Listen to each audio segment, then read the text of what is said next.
padres ignoraron mi emergencia mientras yo me desplomaba. Ellos estaban ocupados, de fiesta con mi hermano. Así que, les devolví el favor de una forma que jamás esperaron. Soy Diego, tengo 30 años y tenía un pequeño taller de reparación de motocicletas personalizadas. Bueno, solía tenerlo, pero ya te contaré más sobre eso.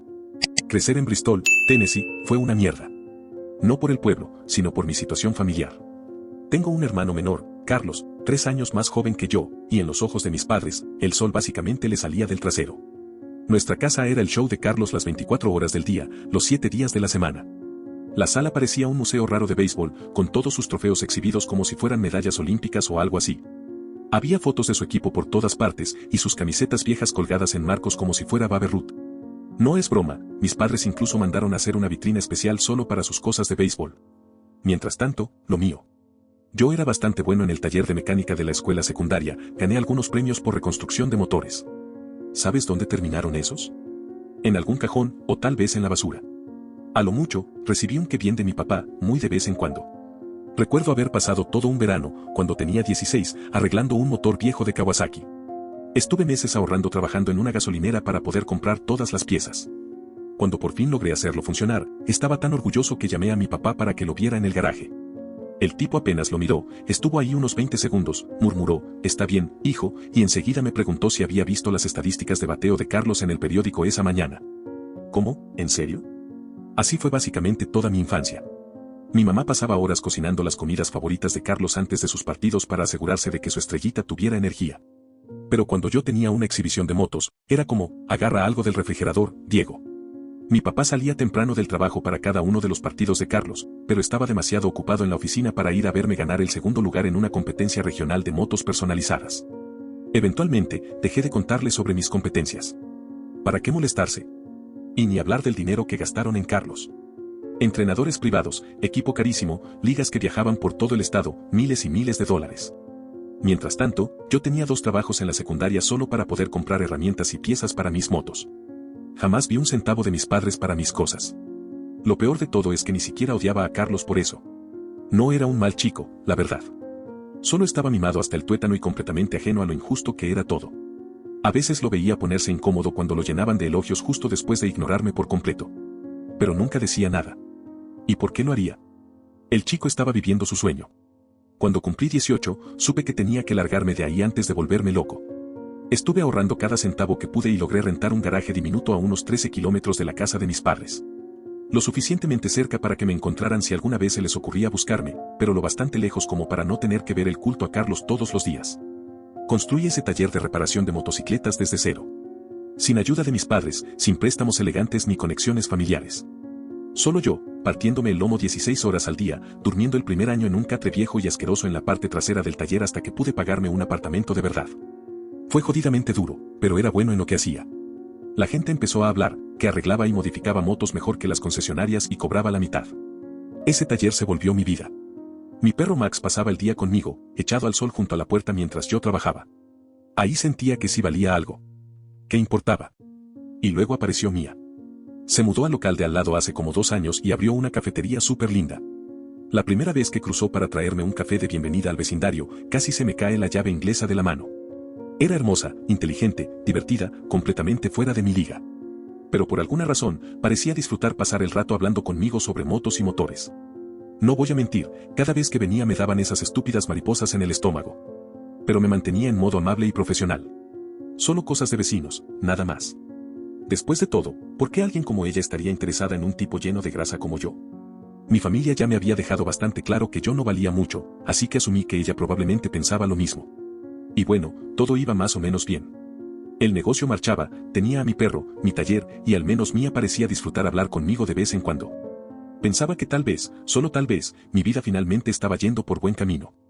Pero entonces llegó ese día. Hace 2 años. El día que me abrió los ojos y me dejó claro exactamente cuál era mi lugar con mi familia. Era martes.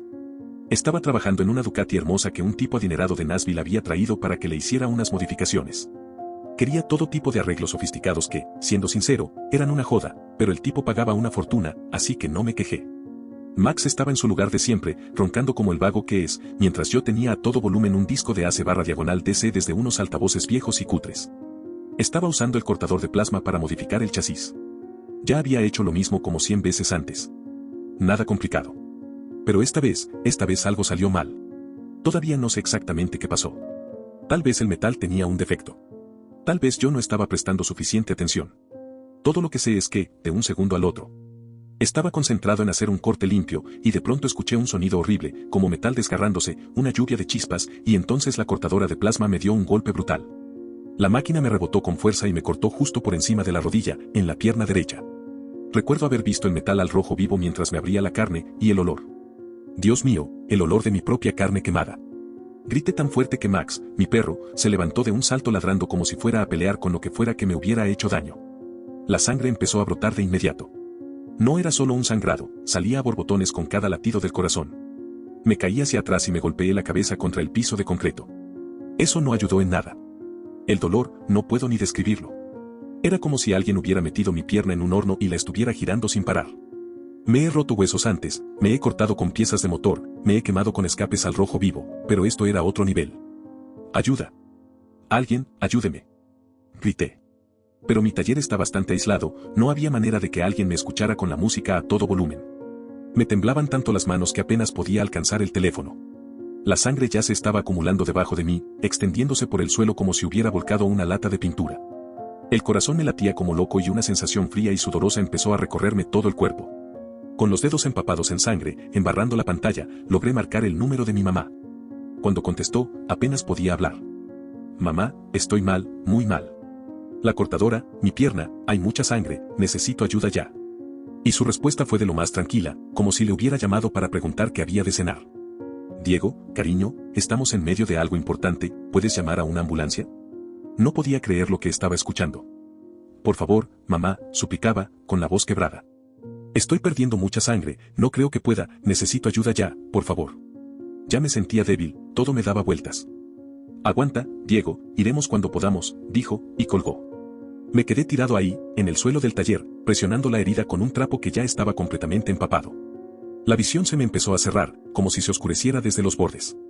Intenté llamar a 911, pero tenía los dedos tan resbalosos por la sangre que no podía ni marcar los números bien.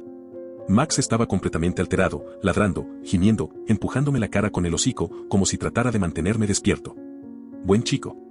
Con lo que sentí que eran mis últimas fuerzas, intenté llamar a mi mamá otra vez. No contestó. Entonces marqué a mi papá. Me mandó directo al buzón. ¡Qué sorpresa! Intenté rezar algo, decir unas últimas palabras, pero ni siquiera para eso me dejaron en paz. Max no me dejaba morir tranquilo. Hasta en la muerte uno tiene interrupciones.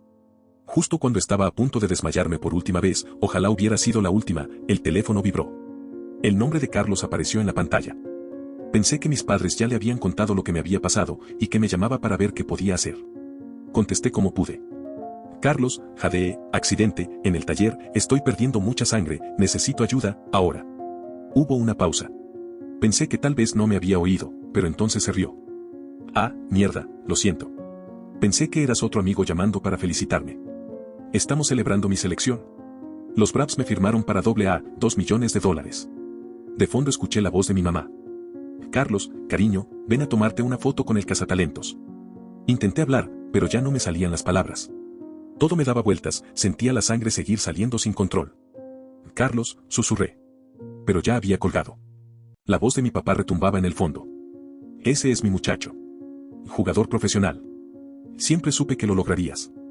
Y ahí estaba yo, desangrándome en el suelo del taller, mientras mi familia, que estaba a solo 8 millas de distancia, celebraba a lo grande porque Carlos había firmado un contrato de béisbol.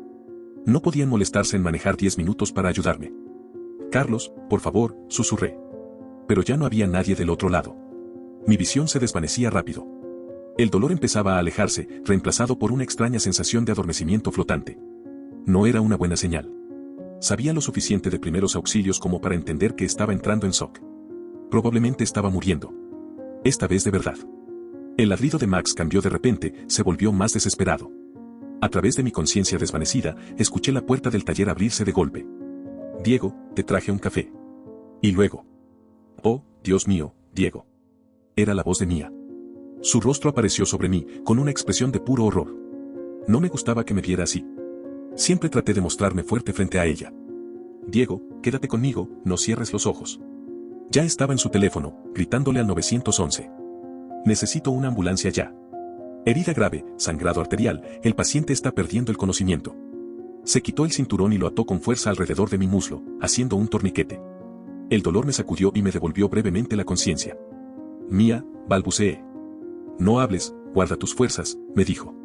Sus manos estaban cubiertas de mi sangre, pero no dudó ni un segundo. La ambulancia viene en camino. Solo quédate conmigo, Diego. Por favor. Quise decirle que no necesitaba una ambulancia, que ya me había salvado, solo por estar ahí conmigo. Si me iba a morir, al menos estaba en sus brazos. Tenía la mejor vista posible. Lo último que recuerdo antes de perder el conocimiento fueron sus ojos, llenos de lágrimas, y su voz repitiendo mi nombre una y otra vez. Más tarde supe que Max había estado ladrando sin parar tanto tiempo, que Mía vino a ver qué pasaba. Si no hubiera llegado cuando lo hizo, no estaría escribiendo esto ahora.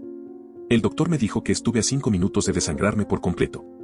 Desperté con el pitido constante de los monitores del hospital y ese olor raro y esterilizado que siempre tienen los hospitales. La pierna me ardía como si estuviera en llamas, pero al menos estaba vivo. Mía estaba dormida en la silla al lado de mi cama, con la ropa aún manchada de mi sangre. Viéndola ahí, con el cabello desordenado y las ojeras marcadas, entendí lo afortunado que fui de que me encontrara.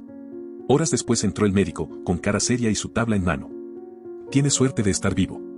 Si tu vecina no te hubiera encontrado cuando lo hizo, habrías muerto en 5 minutos. Se aclaró la garganta, y vi esa expresión que ponen los doctores justo antes de darte malas noticias. Lo malo es que el daño en tu pierna fue grave. La cortadora de plasma cortó la arteria femoral y causó daño significativo en nervios y músculos. Logramos salvarte la pierna, pero se detuvo. Trataba de encontrar la manera más suave de decirlo. Necesitarás varias cirugías, y hay muchas probabilidades de que no recuperes toda la funcionalidad. Con este tipo de lesión, probablemente no podrás estar mucho tiempo de pie. Lo que significa que ya no podré trabajar en motos, terminé por él. Las palabras me supieron a piedras. Toda mi vida, mi negocio, mi identidad, todo. Todo lo que había construido con esfuerzo desapareció en un solo momento de descuido. Intentaba asimilarlo. ¿Qué se supone que debía hacer ahora? Mía despertó y enseguida se acercó a mi lado, tomándome la mano. Estaba tan asustada, susurró. Había tanta sangre, y estabas tan pálido. Pensé que te iba a perder. Intenté sonreír por ella. Gracias por salvarme la vida. Me apretó la mano. ¿Tus padres han venido? Intenté llamar al número que tenías en contactos de emergencia. ¿Mis padres? Me limité a negar con la cabeza. Estaba demasiado cansado como para explicar todo ese lío. Justo entonces, como si el universo tuviera un pésimo sentido del humor, sonó mi teléfono. Era mi papá. Por un segundo creí que, tal vez, si les importaba y llamaban para saber cómo estaba. ¿Papá? Contesté, odiándome por seguir teniendo esperanzas. Su voz sonó impersonal, casi como si hablara de negocios. Diego, tu madre y yo necesitamos que nos prestes 25,000 pesos para el equipo y la mudanza de Carlos con su nuevo equipo. Sentí como si me dieran un puñetazo en el estómago. ¿Ni un cómo estás? Ni un nos dijeron que te lastimaste. Solo fueron directo a pedir dinero, para Carlos. Otra vez. Estoy en el hospital, dije, con la voz temblorosa por el esfuerzo de no romperme. Casi me muero ayer. ¿Dónde estaban cuando los llamé suplicando ayuda? Hubo una pausa incómoda, antes de que mi papá respondiera con tono desdeñoso. No seas exagerado, Diego. Solo fue un corte. ¿Solo un corte? Ya no pude contenerme. Casi me desangro. El doctor dijo que si no me encontraban 5 minutos después, estaría muerto. Pero ustedes estaban demasiado ocupados celebrando el contrato de béisbol de Carlos como para preocuparse. Mía me miraba con los ojos bien abiertos. Mira, dijo mi papá, ya visiblemente irritado, sentimos que te lastimaste, pero lo de Carlos es una oportunidad única en la vida. Es algo importante. ¿Y mi vida no lo es? Pregunté, odiando lo patético que sonaba. El silencio que siguió me dijo todo lo que necesitaba saber. Necesitamos ese dinero para la próxima semana, añadió, como si nada. Colgué sin decir otra palabra. Abrí mi app del banco y me quedé mirando la pantalla. Durante 5 años les estuve enviando $1,000 al mes para ayudarlos con los gastos. Siempre creí que era lo correcto, que estaban batallando con la hipoteca o algo así. Ahora sabía la verdad, todo ese dinero había sido para la carrera de Carlos. Con unos cuantos toques en la pantalla, cancelé la transferencia automática. Listo. 5 años de trabajo duro tirados por la borda. Y ni siquiera fueron capaces de mover un dedo cuando estaba muriéndome. Mía se volvió a sentar a mi lado, con cara de incredulidad. Diego, no pude evitar escuchar.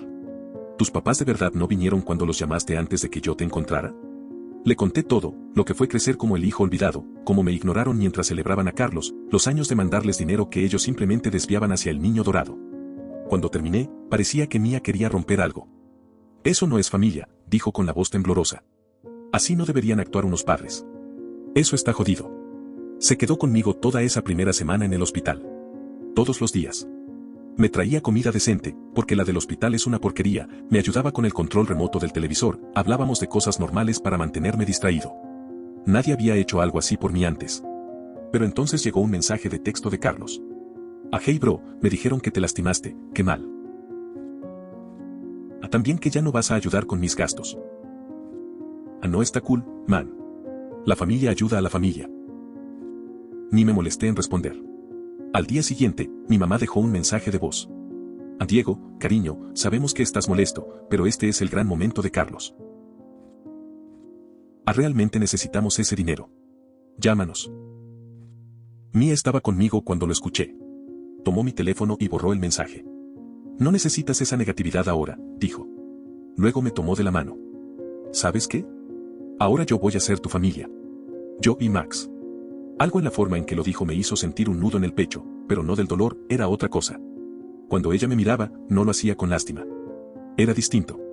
Algo a lo que no estaba acostumbrado. Los médicos me dijeron que necesitaría al menos 2 cirugías más y meses de terapia física. Las cuentas médicas se estaban acumulando, y mi seguro solo cubría la mitad. Estaba mirando de frente una deuda que me tomaría años pagar. Y no podía trabajar. El taller estaba vacío, y aún debía pagar el alquiler. Estoy jodido, le dije a Mía una noche, cuando todo me cayó de golpe. No puedo trabajar, no puedo pagar mis cuentas, no puedo mantener el taller. Todo lo que construí se fue al carajo. Ella me apretó la mano. Vamos a salir de esta. Yo no me voy a ir. Esa noche, después de que se fue, me quedé en la cama del hospital pensando en cómo mis padres no pudieron manejar 8 míseras millas para salvarme la vida. Y Mía, que apenas conocía desde hace menos de 2 años, estaba a mi lado todos los días. A veces la familia no es la que te toca, sino la que encuentras. Y en ocasiones, esa familia que encuentras vale muchísimo más que la que te tocó por sangre. Cuando la enfermera entró a revisarme, notó que todavía estaba despierto. Deberías intentar descansar, me dijo. Tu novia puede volver mañana. No la corregí cuando la enfermera asumió que Mía era mi novia. Por primera vez desde el accidente, me dormí sintiendo algo parecido a la esperanza. Los meses siguientes fueron un completo desastre. Recuperarse de una lesión como la mía no solo duele, también es humillante. Pasé de ser el tipo que podía reconstruir un motor de motocicleta entero, a alguien que necesitaba ayuda para llegar al baño. Fueron 3 cirugías en 2 meses. La primera, para reparar más daños en mi pierna. La segunda, para tratar una infección que apareció. La tercera, un intento de arreglar el daño en los nervios. Cada vez que me llevaban al quirófano, me preguntaba si esa sería la definitiva, la que por fin me devolvería la vida que tenía. Y cada vez que despertaba, los doctores tenían la misma expresión cuidadosa en la cara. El médico tenía razón, nunca más podría estar de pie el tiempo suficiente para trabajar como antes. Mis jornadas de 8 a 10 horas en el taller, agachado bajo motos, levantando piezas pesadas, eso ya no iba a volver. Mi taller seguía cerrado. Y el alquiler no se detenía, drenando lo poco que quedaba de mis ahorros. Las facturas médicas eran una locura, incluso con seguro, debía más de 80,000 pesos. Y eso después de pelear horas por teléfono para que cubrieran al menos la mitad de las cirugías. Mía era lo único que evitaba que perdiera completamente la cabeza. Me llevaba a mis citas, me ayudaba con los ejercicios, se quedaba hasta tarde solo para hablar de cosas normales y distraerme. Su cafetería iba más o menos bien, así que empezó a traerme la cena cuando se dio cuenta, con razón, de que estaba saltándome comidas para ahorrar. Una tarde, mientras me ayudaba a entrar al departamento después de la terapia, con la pierna enyesada y aún usando muletas, finalmente reuní el valor para preguntarle por qué hacía todo eso por mí. No sabía si era porque tenía un crush conmigo o solo sentía lástima por un perdedor solitario. Porque me importas, tonto, me dijo, como si fuera lo más obvio del mundo. Entonces se inclinó y me besó. No fue uno de esos momentos perfectos de película, yo estaba sudado, molesto por la terapia física, probablemente olía a hospital, y apenas me mantenía en equilibrio con las muletas. Pero por primera vez desde el accidente, sentí que quizás mi vida no estaba totalmente arruinada. Me gustas desde el día en que me mudé al lado, admitió, sonrojándose un poco. Te llevaba café esperando que me invitaras a salir. Pensé que solo estaba siendo amable, dije, sintiéndome el idiota más grande del planeta. Se echó a reír. No le llevo café a todos los vecinos, Diego. 2 semanas después, se mudó oficialmente a mi departamento. En realidad, ya pasaba la mayoría de las noches ahí, ayudándome, así que dijo que era más práctico. Pero yo sabía que era más que eso. Y aunque debería haber sido raro pasar de vecinos a compañeros de piso y luego a lo que fuera que éramos, no lo fue. Se sentía natural. Correcto. Durante todo ese tiempo mi familia llamó alguna vez para ver cómo estaba. Haz una suposición. La única vez que supe de ellos fue un mensaje de mi madre preguntando si ya había considerado ayudar con los gastos de Carlos. Después de eso, lo que es un número. Ya estaba entrando en pánico por el dinero. Mis ahorros estaban casi agotados, las deudas se acumulaban y no podía trabajar. No tenía ni idea de qué hacer. Toda mi identidad giraba en torno a ser mecánico de motos. ¿Qué otra cosa sabía hacer? ¿Qué voy a hacer, Mía? Le pregunté una noche, mirando fijamente el techo. No puedo volver a lo de antes. Ahora soy inútil. Ella se incorporó apoyándose en el codo y me miró. No eres inútil. Solo eres diferente. Todavía sabes más de motos que cualquier persona en este pueblo. Solté una risa amarga. ¿Y de qué me sirve si no puedo trabajar con ellas? Entonces no trabajes con ellas, dijo. Enseña a otros a hacerlo. La miré como si se hubiera vuelto loca. ¿Quién querría aprender de mí? ¿Estás bromeando? Ese chico, Jaime, siempre estaba rondando tu taller haciendo preguntas. Empieza con él. Jaime era un chico de 19 años que había estado merodeando por mi taller durante meses antes del accidente, preguntando por motos. Un poco pesado, pero genuino. Al día siguiente, lo llamé. ¿Quieres aprender a reconstruir un carburador? Le pregunté. Apareció en mi puerta una hora después, como si le hubiera ofrecido $1.000.000. Le enseñé desde la mesa de mi cocina, usando diagramas y piezas pequeñas que podía manipular sentado. No era nada lujoso, pero el chico estaba fascinado. Le cobraba 20 pesos por sesión. No era mucho, pero era algo. Jaime le contó a sus amigos. Pronto tenía 3 estudiantes. Luego 5. Mudé las clases al garaje, donde al menos tenía herramientas de verdad a la mano. No era una fortuna, pero bastaba para hacer los pagos mínimos de mis cuentas médicas y mantener las luces encendidas. Mía observaba todo esto con esa expresión de te lo dije dibujada en la cara. Eres un buen maestro, me dijo una noche. ¿Has pensado en hacerlo oficial? Algo como una escuela técnica de verdad. Me reí en ese momento, pero la idea se me quedó dando vueltas. Mi pierna no mejoraba mucho. El doctor decía que probablemente siempre tendría dolor, una cojera y tendría que limitar cuánto tiempo podía estar de pie. Algunos días eran mejores que otros, pero ya comenzaba a aceptar que esta era mi nueva realidad. 4 meses después del accidente, finalmente estaba lo suficientemente bien como para volver a mi taller. No para trabajar como antes, eso ya era parte del pasado, pero sí para probar en serio esta nueva etapa como instructor. Preparé un pequeño espacio tipo aula con unas sillas plegables y un pizarrón blanco. El área de trabajo seguía equipada como siempre, pero ahora era donde mis alumnos aprendían de forma práctica. Mi pequeña escuela ya contaba con 6 estudiantes regulares. Casi todos chicos de entre 18 y 22 años que querían aprender mecánica de motos, pero no podían pagar una escuela técnica de verdad. Cobraba lo suficiente para mantener las luces encendidas, pero no tanto como para que ellos no pudieran permitírselo.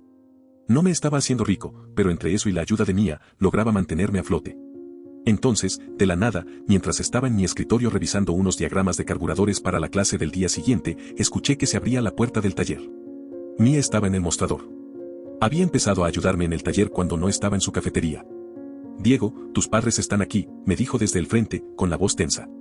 Sentí que el estómago se me caía hasta los pies. No los veía desde antes del accidente. Entraron como si nada hubiera pasado, luciendo exactamente igual que siempre. Ninguno de los dos se dignó siquiera a mirar mi pierna con el aparato ortopédico ni el bastón que ahora usaba para moverme. Diego, dijo mi papá, yendo directo al grano, como siempre. Necesitamos hablar contigo de algo importante. Esperé. No les ofrecí asiento ni nada. ¿Por qué habría de hacerlo? Carlos está teniendo algunos problemas con el equipo, intervino mi mamá, acomodándose su bolso de diseñador en el hombro. El contrato tenía algunas cláusulas que no anticipamos y necesita comprar parte de su salida. Es un asunto legal. Papá asintió, con aire solemne. Va a costar entre 40,000 pesos y 50,000 pesos resolverlo. Ya exploramos todas las opciones y la única solución es que vendas este lugar. Los miré sin saber si reírme o gritar. ¿Quieren que venda mi negocio para salvar a Carlos de un problema legal por un contrato que firmó sin leer? Este taller está prácticamente sin uso mientras te recuperas, dijo mamá, señalando alrededor como si mi medio de vida fuera solo un montón de chatarra. Si lo vendes ahora, podríamos usar ese dinero para ayudar a Carlos y aún te quedaría algo para que empieces de nuevo cuando estés mejor. No podía creer lo que estaba escuchando. Después de todo lo que pasó, después de dejarme solo, al borde de la muerte, ¿tenían el descaro de pedirme que vendiera mi negocio por Carlos? Déjame ver si entendí bien, dije despacio, intentando no alzar la voz. ¿Quieren que venda el taller que construí desde cero? El negocio que aún puedo dirigir, incluso con mi lesión, para que Carlos se libre de un contrato que firmó por su cuenta. Papá frunció el ceño. No seas egoísta, Diego. Estamos hablando del futuro de tu hermano. Y deja de actuar como si esto fuera un negocio real. ¿Enseñar a unos chicos a atornillar piezas? Eso no es un negocio. Estuve a punto de caerme de la silla. ¿Egoísta yo? Antes de que pudiera decir una sola palabra, Mía salió del mostrador. Tenía los ojos encendidos. ¿Egoísta? ¿En serio acaban de decir eso? Mis padres la miraron como si recién se dieran cuenta de que estaba ahí. Diego casi muere, dijo ella, con la voz temblando de rabia. Él te llamó, suplicando ayuda, desangrándose en el suelo, y lo ignoraron, dijo Mía, su voz firme, sin temblar. Estaban demasiado ocupados celebrando a Carlos como para importarles. Diego ha pasado por 3 cirugías, puede que nunca se recupere del todo, y ninguno de ustedes fue a verlo ni una sola vez. Y ahora tienen el descaro de venir aquí y pedirle que renuncie a todo lo que ha construido, solo para sacar a Carlos de otro lío. La habitación quedó en completo silencio. Las palabras de Mía colgaron en el aire como una bofetada. Mi madre puso cara de ofendida. ¿Y tú quién eres? Esto es un asunto familiar, no te metas. No, la interrumpí. Mía es familia. Mucho más de lo que ustedes dos han sido jamás para mí. Señalé la puerta. Lárguense. Y no vuelvan. La cara de papá se puso roja. Eres un malagradecido. Fuera. Grité, poniéndome de pie a pesar del dolor en la pierna. Salieron, y papá azotó la puerta con tanta fuerza que las ventanas vibraron. Mía vino a mi lado mientras me dejaba caer de nuevo en la silla, la pierna palpitando con furia. Lo siento, dijo, tomándome de la mano. No debía haberme metido. Le apreté la mano. No. Dijiste exactamente lo que había que decir. Esa noche no pude dormir. No porque me sintiera culpable por lo que pasó, porque no lo hacía, sino porque aún estaba en shock. ¿Cómo podían tener semejante cara para pedirme que vendiera mi taller, después de todo lo que habían hecho, o mejor dicho, no hecho, cuando más los necesitaba? A la mañana siguiente tomé una decisión. Fui al banco y los eliminé como mis contactos de emergencia. Llamé a mi abogado, bueno, en realidad, un amigo que es abogado, y le pedí que redactara un testamento dejando todo a nombre de Mía. Incluso llamé al hospital para dejar en claro que, si volvía a pasar algo, mis padres no debían recibir ningún tipo de información sobre mí. Estaba cortando todos los lazos. Cada uno. Una semana después, Mía y yo estábamos limpiando el taller tras la clase del día, cuando de pronto dijo: creo que deberíamos hacerlo oficial. ¿Hacer qué oficial? Pregunté. Señaló a su alrededor. Esto. La escuela. Registrar todo como una institución técnica, obtener certificación. Hacerlo bien. La miré como si se hubiera vuelto loca. Eso costaría una fortuna, papeles, licencias, mejoras en el equipo. Entonces sonrió. Mi cafetería va muy bien. Tengo ahorros. ¿Podríamos ser socios? ¿Socios de negocios? Le pregunté. Se acercó y me dio un beso en la mejilla. Eso también. 2 semanas después, presentamos la documentación para fundar el Summers Motorcycle Technical Institute. Un nombre elegante para lo que en realidad seguía siendo yo, enseñando a chicos en mi viejo taller, pero Mía insistió en que debía sonar profesional. ¿Sabes qué es lo curioso? Toda mi vida traté de que mis padres me notaran. Que estuvieran orgullosos de mí. Y ahora que finalmente estaba construyendo algo bueno, algo que tal vez realmente funcionara, ya no me importaba si lo sabían o no. Su opinión había dejado de tener peso. Esa noche, mientras celebrábamos con comida para llevar, mi teléfono vibró. Era un mensaje de texto de Carlos. La primera vez que tenía noticias suyas desde aquel mensaje de la familia ayuda a la familia. Mamá y papá están desesperados. Podrían perder la casa por el asunto del contrato, ¿podés ayudar? Me quedé mirando el teléfono un buen rato, pensando en todos los años de aguantar sus desprecios, en cómo siempre manipularon las cosas, y aún así tenían el descaro de pedirme ayuda, usando la culpa como herramienta. Escribí.